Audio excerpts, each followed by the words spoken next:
제가 소개할 자기소개서는 데일 카네기의 인간관계론입니다. 안녕하세요. 저는 아시아 컨텐츠를 전 세계의 글로벌 시장으로 배급하고 기획하는 일을 하고 있는 LYD라는 기업을 운영하고 있는 이준희라고 합니다. LYD는 Live Your Dream의 약자인데요. Live Your Dream은 제 좌우명으로 평생 마음속에만 두고 있는 일들을 마음속에만 간직하고 있지 말고 현실에서 실현해보자, 의지를 표현하는 그런 말입니다. 이 업계에 들어간 거는 일본에서 경제연구소에서 일하고 있었는데, 당시에 뉴스코퍼레이션이라는 회사의 임원을 우연하게 만났는데, 그분이 최근에 루퍼트 머덕 회장이 김대중 대통령을 만나서 한국에도 위성방송을 하기로 했다, 거기에 이제 동참하면 괜찮을 것 같다. 어린 마음에 갑자기 열정이 생겨서 거기에 지원을 해서 뉴스코퍼레이션의 아시아 사업을 주관하던 100% 자회사인 홍콩 스타TV라는 회사가 있었어요. 그 회사가 이제 한국 위성방송을 론칭하는 회사로 선정이 됐는데, 그때 그 홍콩 스타TV를 입사하게 돼요. 홍콩에서 근무를 시작하게 된 것이 이제 미디어에 입문하게 된 계기고요. 한국의 최초로 내셔널 지오그래픽이라는 채널을 론칭하게 됐을 때 자연스럽게 이제 제가 한국 지사장을 맡게 돼갖고, 그 이후로 한국에서 뭐 폭스 채널이라든지 여러 가지 채널들 방송 사업을 많이 하게 됐고, 어느 정도 좀 실력을 인정받아서 일본 사업도 맡게 되고, 그 이후에 그 모든 뉴스코퍼레이션의 미디어 사업이 폭스라는 브랜드로 통폐합이 돼서 홍콩 본사의 그 컨텐츠 부문 대표로 발탁이 돼서 홍콩에서 10년 정도 전 아시아의 컨텐츠 총괄을 하게 되고, 동남아시아 대표도 겸임하게 되고, 최종적으로는 북아시아 대표 중국 컨텐츠 담당을 하다가 2016년에 제 꿈을 한번 펼쳐보자 그런 마음으로 회사를 과감하게 그만두고 제 사업을 시작하게 된 것이 계기입니다. 저는 꿈은 남들한테 보여주는 게 꿈이 아니고 내가 좋아하는 거죠. 내가 원하는 것을, 내가 원하는 것을 깨닫게 되고. 근데 그게 진짠가? 이게 너무 소박한데? 근데 진정으로 위대한 건 소박한 것에 있다고 저는 생각합니다. 내가 원하는 일이 작더라도 오랫동안 할 수 있는 거고, 저는 예전부터 과정이 이끄는 삶, 그리고 오랫동안 할 수 있는, 그러니까 되게 많이 얻을 수 있지만 금방 이루어지는 것보다는 아주 오랜 기간 동안 내가 즐기면서 할 수 있는 그런 것들을 추구해 왔기 때문에, 그런 부분 때문에 결정을 좀 하게 된 게 아닌가. 내가 보니까 아시아 컨텐츠들은 제작은 너무 화려하게 잘 돼 있는데 배급은 거기에 비해서 너무너무 후진적이고 아날로그 위주고 너무 떨어져 있다. 이렇게 잘 만든 컨텐츠를 만들어 놨는데 왜 할리우드 스튜디오 같이 배급할 수 없는가? 왜 우리는 그런 패키지를 만들 수 없고, 그런 계약서를 쓸 수 없고, 그런 딜리버리 시스템, 디지털 시스템으로 데이터베이스를 운영할 수 없는가? 그래서 그런 부분을 조금 더 개혁하고 혁신해서, 그게 뭐 큰 어떤 결과가 되지 않더라도 우리가 그런 기여를 할 수 있다 그러면 되게 오랫동안 우리가 잘하는 일을 할 수 있겠다. 80이 되더라도 내가 잘리거나 그런 거 없이 내 동료들에서 일할 수 있고, 우리 이제 뭐 그만하자, 문 닫자 그러면 다 폐업하고 그냥 관두고, 뭐 아들한테 물려주거나 그런 기업이 아닌, 한 명이라도 선한 영향력으로 좋은 사회에서 어떤 그런 기회를 줄 수 있는 사람이 되고 싶고, 컨텐츠에 하고 싶은데 처음에 길을 좀 잘못 든 사람들한테 기회를 좀 줄 수 있었으면 좋겠고, 컨텐츠 전문가들을 배출해보자, 그런 어떤 미션을 갖고 도전을 좀 하게 됐습니다. CFO라고도 하는데요, 우리 미디어 사람들은 세 가지가 제일 중요하다. 커뮤니케이션, 소통 능력, 사람이 하는 일들이기 때문에 소통 능력 중요하고, fun, 흥행 같은 거죠. 남한테 흥행을 강요하는데 하는 일 자체는 재미가 없다고 말이 안 되죠. 세 번째는 독창성, 오리지널리티. Sunday night 심텀이라 그러는데, 일요일날 저녁 오후 한 4시부터 머리가 아픈 사람들이 있어요. 월요일날이 생각나고 잠이 안 오고 막 가슴이 막 두근거리기 시작하고, 그게 없는 게 얼마나 행복한지 아는 거죠. 그런 사람들이 없는 공간을 만드는 것이 정말 중요하다. 그런 것이 없는 환경을 만드는 것이 너무 중요했고, 그런 사람들이 많이 모였었던 것 같아요. 컨텐츠적으로는 몇 가지 기억나는 게 있는데, 저희한테 제일 성공했던 컨텐츠는 워킹 데드. 워킹 데드를 저희가 직접 투자한 컨텐츠였는데 엄청나게 성공했었습니다. 그래서 그게 너무너무 기억에 많이 남고요. 제일 기억나는 건 제가 이제 마스터스를 계약을 하게 됐는데, 7년인가 아시아 전체 계약을 하게 된 거죠. 되게 기분도 좋고, 그러니까 어거스타 조지아에서 플레이할 수 있게 열어주겠다. 그건 엄청난 영예거든요. 골퍼의 드림이죠. 참관이 아니라 거기서 직접 플레이를 할 수 있다는 건 엄청난, 말도 안 되는 건데, 제가 그때 골프를 안 쳤어요. 그래서 괜찮습니다. 그렇게 얘기했더니 그때 그 얼굴이 기억을 잊을 수가 없어요. 그분이 저한테 했던 말이 뭐냐면, 왜 골프를 내가 안 친다는 자체를 상상을 할 수가 없기 때문에 어디가 아파? 발목이 좀 무슨 허리가 디스크야? 왜 안 되는 거야? 그래서 제가 골프를 아예 안 칩니다 그랬더니 바로 고개를 돌리시면서 한 말이 우리 사인했어요? 그러더라고요. 근데 다행히 사인이 끝난 상태라서 취소는 할 수 없었고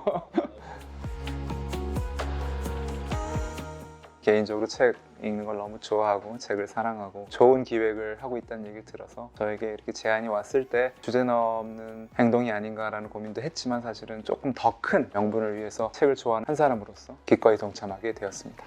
어렸을 때는 책을 너무 좋아했었어요. 그래서 명작, 클래식 이런 것들을 가리지 않고 다 읽었던 것 같고 이제 좀 크다 보니까 머리도 크고 책을 좀 멀리 하다가 제가 그 30대 초반에 기업의 대표이사를 맡게 되었는데 리더십이란 무엇인가, 나이도 어리고 경력도 적은데 어떤 식으로 문화가 다른 사람들에게 영향을 줄 수 있는가 이런 부분을 고민을 많이 하다가 다치바라 다카시라는 사람이 쓴 책을 우연하게 보게 됐는데 그 내용이 어떤 장르나 어떤 종목, 어떤 분야라도 거기에 관련된 책을 한 100권만 읽게 되면은 그 분야의 어떤 전문가보다도 내가 더 전문가가 될 수 있다. 그래서 제가 인간 관계, 자기 개발, 특히 리더십에 대한 적어도 한 1000권 정도, 거의 일주일에 3권씩, 많이 읽을 땐 하루에 1권씩 목적형, 내가 뭔가를 이루기 위해서 거기에 대한 전문가가 되기 위해서 책을 많이 읽게 됐던 것 같고요. 지금은 이제 나이가 좀 되다 보니까는 인생을 사는 법이라든지 내가 앞으로 인생을 좀 더 잘 살 수 있는 철학적인 부분, 아니면은 문학, 소설, 시 이런 것들을 조금 더 소중하게 생각하게 된 것 같습니다.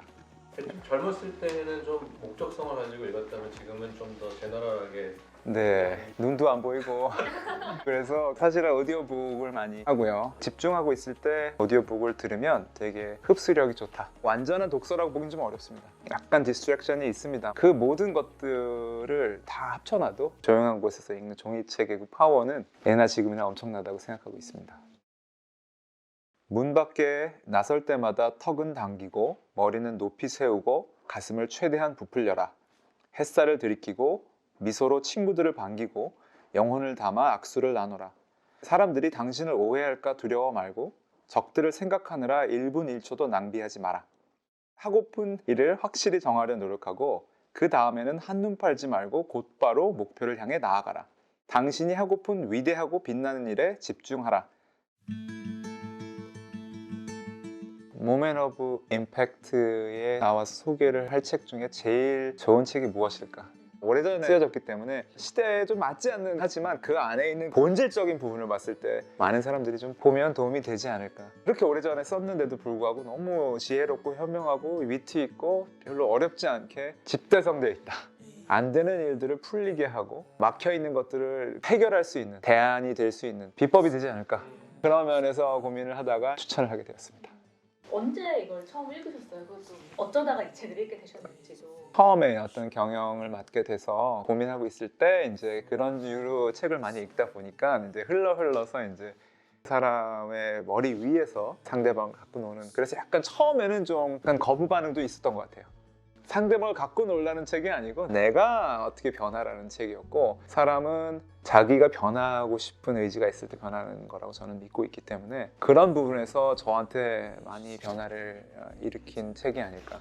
그리고 지금도 여전히 인간관계에서 똑같이 적용될 수 있는 그런 정말 매지컬한 내용들이라고 생각되기 때문에 저는 너무 좋은 책이라고 항상 생각해 왔습니다. 그렇게 말하는 게 멋있어서 그런 게 아니라 정말로 그거는 진리입니다. 이렇게까지 가면 너무 많이 가나 싶은데, 저는 제가 최근에 1, 2년 동안 누구한테 제일 많이 배웠냐 그럼 저는 제 개한테 제일 많이 배웁니다. 걔는 심플해요. 원하는 게 그렇게 많지가 않습니다. 그래서 그 원하는 것만 충족이 되면 언제든지 행복할 수 있어. 밥 먹고 산책하고 배변하고 잠자고 주인 만나고, 그런 단순한 것들에 감사함을 갖고 만족하고 심플하게 산다는 거. 근데 제가 사람들을 많이 만나보면 많이 가진 사람, 많이 올라간 사람 보면 참 힘들어해요. 그렇게까지 많이 이루었는데 왜 저렇게 힘들게 살까? 그런 걸 봤을 때 저는 개인적으로는 제 앞으로 남은 여생은 걔처럼 살고 싶다. 새롭게 도전한 사람, 실패했다가 다시 일어난 사람, 그렇게 거창한 게 아니더라도 사방에 배울 점은 널려 있다고 생각합니다. 저는 그 말에 논쟁을 하지 말라는 자체는 쓸데없는 논쟁에 휘말리지 말라는 얘기가 아닐까. 이유는 여기 써 있어요. 사람들의 심리나 사람들의 기본적인 성향이 남의 말을 듣고 싶어 하지 않는다. 나는 항상 옳다. 그리고 내가 틀렸어도 남이 너가 틀렸어라고 지적해서 바꾸는 것을 좋아하지 않아. 그렇기 때문에 기본적으로는 다 알고 있어요. 다 얘기하다 보면 나도 내가 틀렸네. 근데 다만 거기서 맞습니다. 제가 틀렸습니다. 이런 사람은 없습니다. 요새는. 저는 여태까지 한쪽에서 안 싸우는데 싸움이 되는 경우를 본 적이 없어요. 그렇기 때문에 싸우지 않으면 지지도 않아요. 누가 싸움을 먼저 걸었는데 상대방이 안 싸워서 비겼다 그러면 저는 싸움 건 사람이 진 거라고 생각합니다. 그런 맥락에서 조금 더 이제 유연한 사고를 갖자. 이상주의적인 생각일 수 있지만 현실에서도 충분히 먹힐 수 있는 얘기라고 생각합니다. 이게 시간의 문제일 수도 있고 그 사람의 상황과 내 상황이 다른 경우도 있고 여러 가지가 있기 때문에 어떤 사람과의 관계를 꼭 이렇게 만들어야지 라는 생각을 하지 말고 노력했는데 안 돼. 마음이 너무 아프고 솔직히 너무 억울하고 뭐 분할 수도 있고 약간 실망스러울 수도 있지만 그냥 이번엔 안 되는구나 라고 생각하는 것이 저는 그렇게 생각해요. 인간의 노력을 거스르는 어떤 그런 범주 안에 있는 일들은 그냥 렛고 거기에 대해서 너무 연연할 필요 없다. 저자의 목적은 남은 상관할 필요 없어요. 그리고 결과도 그렇게 중요하지 않아. 제일 안에 있는 기본적인 내용은 나를 바꾸는 내용이고 내가 그렇게 삶으로써 내가 행복해지고 내가 더 만족하고 내가 더 좋은 사람이 되는 것이기 때문에 그리고 사실 그렇게 노력했는데 안 됐을 때 실망하는 것보다 내가 그렇게 노력하면 기분도 좋아지는 것 같아요. 사실은. 저는 이 책을 여러 번 읽고 나서 사람을 야단친 적이 없습니다. 그러니까 야단을 안 친다는 게 아니라 잘못한 것을 내가 스스로 깨닫고 간접적으로 들어서 체면을 차릴 수 있게 고쳐주면 훨씬 더 효과가 많다는 거를 약간 슬램덩크의 안 감독님 같은 스타일로 변한 지가 한 20년 된 것 같습니다. 한 번은 회사 대 회사로 소송을 하고 어려움이 있던 시기가 있었습니다. 제가 인발부된 문제가 아니었는데 해결을 해달라 그래서 비행기를 타고 갔는데 제가 이 책을 우연하게 집에서 요새 안 읽어봤네 하면서 읽어본 것 같아요. 그러면서 느낀 바가 있어서 그분을 딱 만났는데 네가 원하는 게 뭐냐? 라고 그러시더라고요. 그래서 내가 여러 가지 뭐 전략도 마련하고 소송에 대한 얘기를 하려다가 당신의 행복입니다. 그랬더니 갑자기 빵 터지시면서 그날 그 문제가 해결이 바로 되었습니다. 물론 그거는 운이 좋았을 수도 있고 하지만 몇 달을 싸웠던 그 문제들이 다 해결이 돼갖고 두 분은 또 지금 여전히 제가 열심히 모시고 있는 업계 큰 선배님이시고 그런 에피소드가 있었습니다.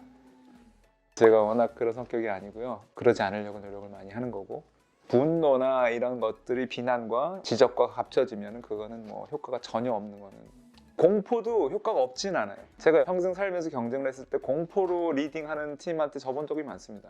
다만 그렇게 해갖고는 오래는 못 가요. 감정이 같이 들어와 있으면 효과가 하나도 없습니다. 감정적인 부분을 다 컨트롤할 수 있게 내려놓은 다음에 이제 문제의 본질적인 부분에 집중할 수 있는 시간을 갖는 것은 당연히 필요하다고 생각하는데요. 우리 지금 사회는 다 단기전이기 때문에 뭐 매년 보고 5년 후는 보질 않잖아요. 그 순간순간에 그 1년, 2년에는 그 승부가 그렇게 나면은 훨씬 더 실적이 좋아 보일 수도 있기 때문에 제가 뭐 그런 부분에 대해서까지 뭐라고 말씀을 드릴 수는 없겠지만 개인적으로는 여전히 그런 스타일의 지적보다는 인내와 참으면서 솔선수범하면서 공감 능력을 이끌어내는 방법을 저는 선호합니다. 제가 제일 좋아하는 이성우와의 그 에피소드는 태양이랑 바람이 내기해갖고 옷을 벗게 하는 얘기하는데 바람을 세게 불면 불수록 사람이 옷을 잡고 있다가 해가 따뜻하게 하니까 자기가 알아서 옷을 벗더라. 그러니까 궁극적으로는 자기가 스스로 내가 깨달은 것처럼 느끼게 해주고 본인이 잘못된 점을 인정하고 이해할 수 있게 그렇게 도와주면서 가는 것이 어른이 되는 과정이라고 생각합니다. 관심과 진정성이 아닐까? 저는 아부란 말을 좋아합니다. 아부란 말을 좋아하는데 아부가 이제 안 먹히는 이유가 있어요. 이유는 아부라고 생각하기 때문에 얘가 나한테 아부하네? 그렇다고 해서 싫어하지는 않습니다. 다만 뭘 원하지? 이렇게 생각할 수 있지만 대개는 그래도 좋아합니다. 근데 아부는 좀 거기 나온 것처럼 싸구려 칭찬이죠. 진정성도 없고 당신에 대해서 아는 것도 아무것도 없이 그냥 멋있어요, 예쁘세요, 뭐 옷이 어울리세요, 뭐 그것도 좋은 얘기지만 수준이 있는 그런 아부를 하려면 그게 뭐 칭찬이겠고 제일 하이어스 레벨의 칭찬은 처음에 들었을 때는 이게 칭찬인지 아부인지 뭔지 살짝 처음에 기분이 나쁘게 들을 수도 있는데 나중에 한 시간이 지나면 지났을 그 생각을 하면 기분이 좋아지는 그런 레벨? 아니면 직접 안 듣고 제3자를 통해서 듣는 칭찬? 절대로 의도할 수 없는 그런 환경에서 제3자한테 우연하게 듣는 그런 아부는 뭐 거의 직방이라고 하더라고요. 그러면 그거를 어떻게 해야 될까? 가장 좋은 방법은 그냥 평소에 그렇게 생각하는 거예요. 앞에서 너무 고생하셨고요, 정말 최고십니다, 이것도 좋지만 그거를 진짜 우연하게 이렇게 들었을 때 그 효과는 엄청납니다. 내가 요새 꽂혀 있는 것, 추구하는 어떤 그런 부분들을 잘 파악한 다음에 거기에 대해서 진정성을 갖고 칭찬을 하는 것이 좋지 않을까. 제가 사실은 직장 생활을 오래 했는데 승진을 많이 했습니다. 실력에 비해 승진을 많이 하는 걸로 정말 유명했는데 생각해보면 거의 한 90%는 아부 때문에 그런 게 아닌가. 많은 사람들이 아부를 위에다가 만든다고 생각하는데 저는 아부는 360도 하는 거라고 생각합니다. 특히 제일 좋은 아부는 자기보다 아래에 있는 사람들한테 하는 아부가 이 세상에서 제일 파워풀한 아부라고 생각하고요. 정말로 진정성을 담고 관심을 담아서 그 사람들이 원하는 추구하는 것에 대해서 칭찬을 해준다면 그것이 쌓여서 엄청나게 그들에게도 큰 영감이 되고 도움이 되고, 사랑이란 거는 많이 준다고 해서 소진이 되는 감정이 아니기 때문에 저는 그런 것들이 뭐 비결이라 그러는 비결이 아닐까 생각합니다. 굳이 뭐 비결이나 뭐 좀 있었다 그러면 뭐 데일 카네기 씨가 주장하는 그런 것들이 많이 한 거죠. 왜냐하면 사람들에게 친절을 베풀고 꼭 어떤 새로운 곳에 왔을 때 거기에 대한 정보를 얻기 위해서는 그 위에 계신 분들한테만 얻어서는 잘못된 정보가 훨씬 더 많습니다.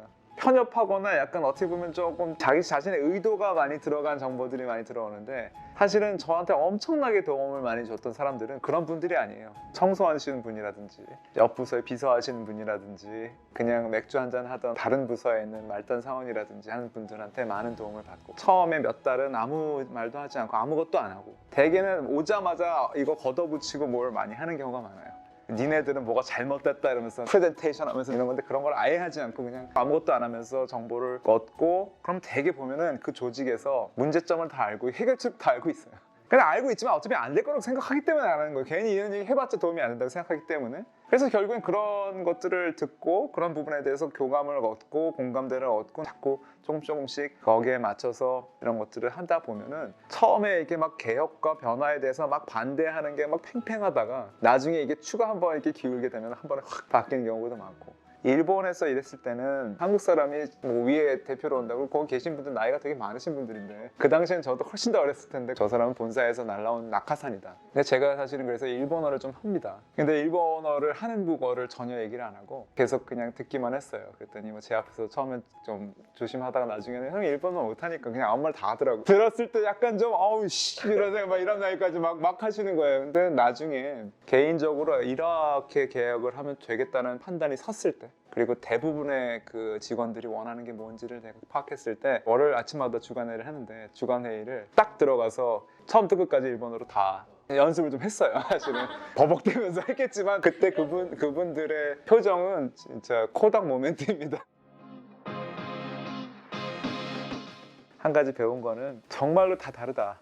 문화가 다 다르다. 문화가 다 다르기 때문에 그거를 너무 일방적으로 하나의 정답을 갖고 무조건 밀어붙이면 절대로 먹히지 않는다. 하지만 그거를 열고 들어와서 존중의 마음으로 받아들이면서 들어가면 결국엔 또 똑같더라.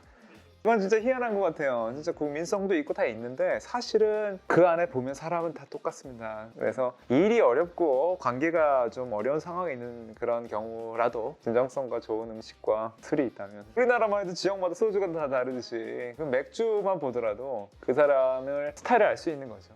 저희가 이제 피지에서 이제 임원 회의를 해서 엄청나게 많은 사람들을 데리고 와서 피지를 갔는데 저는 정말 그렇게까지 별이 가깝고 아름다운 모습, 정말 주라기 시대로 간 것 같은 그런 느낌이 올 정도로 자연이 보존이 잘 되어 있었는데, 하필이면 저희 동료가 그날 터치 풋볼을 하다가 점프하다가 떨어졌는데 못 일어나는 거예요.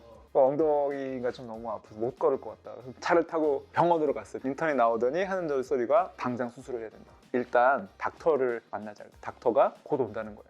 지금 새벽 2시인데 아침 6시에 온다.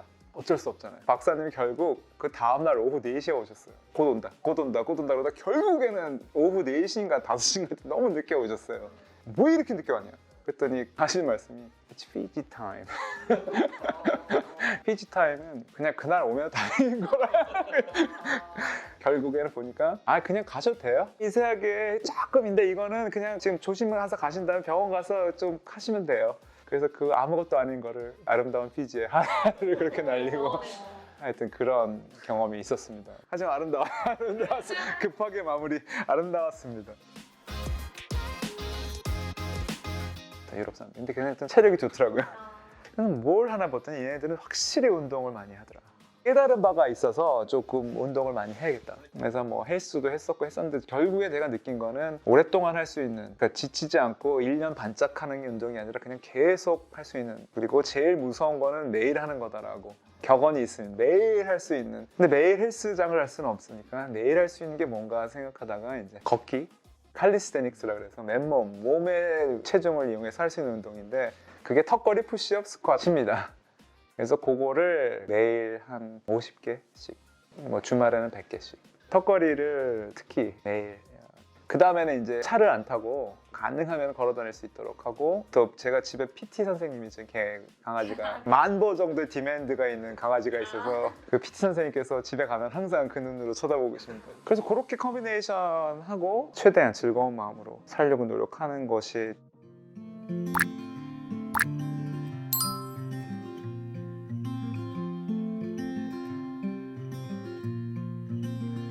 책보다 더 ROI가 높은 투자는 없다. 인간이 자기에게 할 수 있는 투자 중에 가장 좋은 투자 중에 운동이 있겠습니다만 운동보다도 더 높은 가치의 리턴을 줄 수 있는 투자는 저는 지금도 여전히 독서라고 생각합니다. 책을 추천하는 건 운동을 열심히 하라고 하는 것보다도 훨씬 더 인생에 도움이 되는 정말 최고의 조언이 아닌가 생각합니다.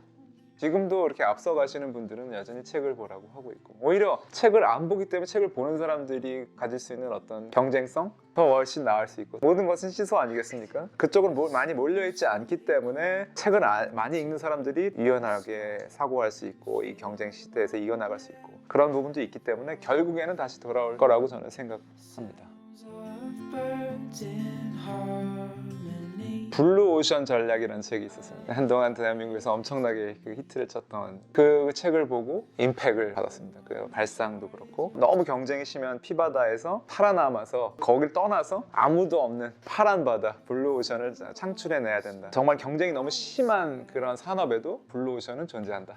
제가 항상 추천하는 책은 데일 카네기가 쓴 여러 가지 책들이 있는데 그 중에서도 인간관계론이라는 책을 가장 좋아하고 그 책을 후배들한테 추천을 많이 하는 편입니다. 사람 관계라는 게 뭐 일적으로도 있고 개인적으로도 있고 이성 간에도 있고, 그리고 좋았던 관계가 나빠지고 나빴던 관계가 좋아지고, 뭐 새로운 관계, 옛날 관계, 너무 관계가 많잖아요. 스트레스 덜 받고 삶을 즐기면서 할 수 있을까를 봤을 때, 특히 현대 시대에서 이 리더십 포지션에 있는 사람들이 너무 많은 사람들을 만나게 되고 그런 관계를 정말 잘 지켜야 되는 그런 사람들에게는 정말 좋은 책이 되지 않을까, 좋은 가이드가 되지 않을까. 삶을 사랑하고 즐거우면서 많은 사람들과 잘 지낼 수 있는, 그게 위닝이 아닌가. 결론적으로는 많은 사람들이 더 옛날보다 훨씬 더 오래 사는데 외롭지 않고 그렇게 좋은 관계를 많이 유지하면서 살 수 있는 그런 방법에 굶주려 있지 않나. 인간에게 중요한 욕구가 인정욕이다. 그런 부분에 대해서 이 책보다 더 좋은, 더 자세하고 더 집요하고 더 깊게 다른 책이 없지 않을까. 그래서 저는 특히 그런 인간관계, 많은 인간관계를 가져야 되는 그런 분들에게 추천하고 싶습니다. 절실함이 정말 중요한 것 같고, 큰 회사를 다니다 그런 걸 몰랐는데 이제 많이 깨닫게 된 거죠. 제가 주라기 시기에 살아있던 동물 중에 지금 남아있는 건 쥐밖에 없다는 말이 있습니다. 공룡이 다 왕처럼 했지만 사실은 쥐랑 바퀴벌레 같은 것만 살아남은 거죠. 쥐가 왜 살아남았을까? 스피드와 적응력, 저는 그것이 이 시대에 우리 같은 회사들은 너무너무 중요한 일이라고 생각하기 때문에 대기업은 5번, 6번, 7번 결제를 받아야 되는 그 시기에 최대한 빠른 결정, 빠른 디시전 메이킹을 하면서 좋은 콘텐츠가 있었을 때 꼭 사람들에게 의견을 묻기 때문에, 제가 생각하기에 좋은 콘텐츠면은 망하는 거 아니겠습니까? 이 드라마 너무 재밌어. 그럼 되게 망하더라고요. 그래서 어떤 거가 있어요? 안 됩니다. 그거는 프라이버시이기 때문에 그건 좀 곤란한데요. 아니면 제가 이거는 못 보겠어. 이거는 말도 안 돼. 어떻게 저런, 그러면 너무너무 잘 되더라고요. 나는 콘텐츠를 더 이상 고르면 안 된다. 나이가 지났다. 그래서 타겟 어디언스인 그런 분들이 이거 너무 좋아요. 이 배우 너무 잘생겼어요. 제가 뭐가 잘생겼어? 제가 뭐가 잘생겼어라도 그래, 쟤는 잘생긴 거야. 나의 의견을 너무 주장하는 것보다는 그런 식으로 컨텐츠를 많이 하려고 하고요. 그리고 제일 중요한 건 역시 네트워크와 의리 바닥입니다. 그래서 지금 저희가 지금 일본 컨텐츠를 엄청나게 많이 투자를 많이 하고 있는데, 근데 그 파트너들은 되게 오랫동안 같이, 예전에 제가 일본 근무할 적에 밥 먹고 술 먹고 하시던 그런 분들, 아무 그런 이해관계 없이 서로 좋아서 도움 주고 했던 분들이 많은 도움을 주고 계십니다. 그래서 다시 한번 의리와 인간관계의 중요성을 깨닫고 있습니다. 턱걸이라고 생각합니다. 턱걸이는 풀업이라고 하는데 이렇게 해서 드는 거예요. 이렇게 여기서 이렇게 가는 것만 턱걸이라고 생각하는데, 턱걸이가 늘려면은 이게 중요한 게 아니라 이게 중요합니다. 이렇게 가고 이렇게 내려가는 거예요. 모든 것에 그 인생이 있다고 생각하고 올라가기 위해서 이렇게 노력 많이 하잖아요. 저도 뭐 지금도 뭐 아직도 뭐 젊다고 생각하고 더 올라가고 싶어요, 마음속에는. 하지만 영원히 올라갈 수는 없어. 언젠가는 자기가 갈 수 있는 만큼 오겠죠. 근데 내려올 적에도 천천히 내 인생 즐기면서 내려오고 싶고, 내가 흔들리고 어렵고 힘들었을 때 매일 턱걸이를 했던 것 같아요. 그걸로 많은 것들이 극복된 것 같고, 제가 목표가 에이지 슈터예요. 그래서 60대 때 60개를 하는 거예요. 50살이기 때문에 50개를 하는 목표가 있습니다. 근데 50이 되니까 조금 50개가 좀 어렵더라고요. 50개나 어려워. 저는 매일 하는 게 그 사람을 생각해요. 그 사람이 항상 하는 생각, 그 사람이 항상 하는 것, 매일 하는 것이 그 사람이라고 합니다. 그럼 내가 매일 하는 게 뭐겠어요? 매일 하는 거는 뭐 턱걸이가 매일 하는 겁니다. 저는 만약에 내 인생을 얘기하라 그러면 난 턱걸이고, 턱걸이는 절대로 올라가기만 하는 운동이 아니고, 근육은 올라갈 때 생기는 게 아니고 내려갈 때 생겨요. 폭발적으로 올라가는 것도 있지만 이걸 최대한 천천히 내려가면서 근육이 엄청나게 생기는데, 그렇기 때문에 지금 나의 상황에 대해서 남과 비교하거나 할 필요는 없이 내 페이스를 가면 매일 그렇게 가다 보면 뭐가 이루어질 거라고 저는 믿어 의심치 않습니다.